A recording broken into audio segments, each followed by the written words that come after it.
Midterm elections are underway across Montana and across the nation. MTN has complete coverage of the top races on the 2018 ballot. We start tonight in Great Falls, where Senator Jon Tester will be watching the results of the U.S. Senate race as he works to secure his third term. I'm Mike Dennison, MTN's chief political reporter. I'm here at the Holiday Inn in Great Falls, where Democratic U.S. Senator Jon Tester and his supporters will gather tonight to watch the returns come in.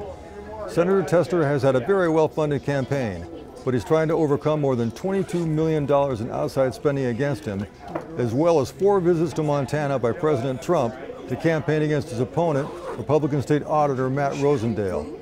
We're expecting a very close race. It won't be decided until late tonight at the earliest, perhaps tomorrow morning.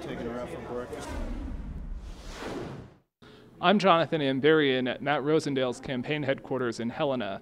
The state insurance commissioner has received a lot of national Republican support in his challenge to Senator Jon Tester. Statewide polls have shown a tight race. Most have Rosendale as a slight underdog. His campaign will be hoping a big turnout among the Republican base will be enough to help him pull off a victory. I'm Caitlin Corbett here outside of the Hilton Garden Inn in Bozeman, where tonight incumbent U.S. Congressman Greg Gianforte is preparing to take on Democratic House candidate Kathleen Williams.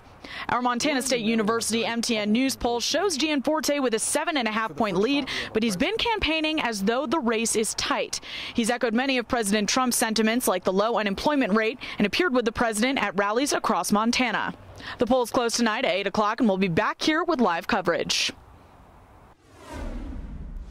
I'm at Airsbab outside of the Rialto in downtown Bozeman, where U.S. House candidate Kathleen Williams will be hosting her campaign party here tonight. Williams has raised more money than her opponent, incumbent Greg Gianforte, in the past several months, but still comes in as the underdog in most polls. Williams will need a big voter turnout from both Montana youth and women as she goes in tonight hoping to pull out the victory. Stay with us as we continue our campaign coverage as the results come in.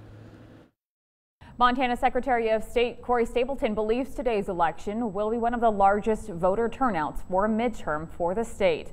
Stapleton says given the high number of absentee votes already received and what county clerks have been reporting, Montana voter turnout is on pace to exceed the 2016 presidential election.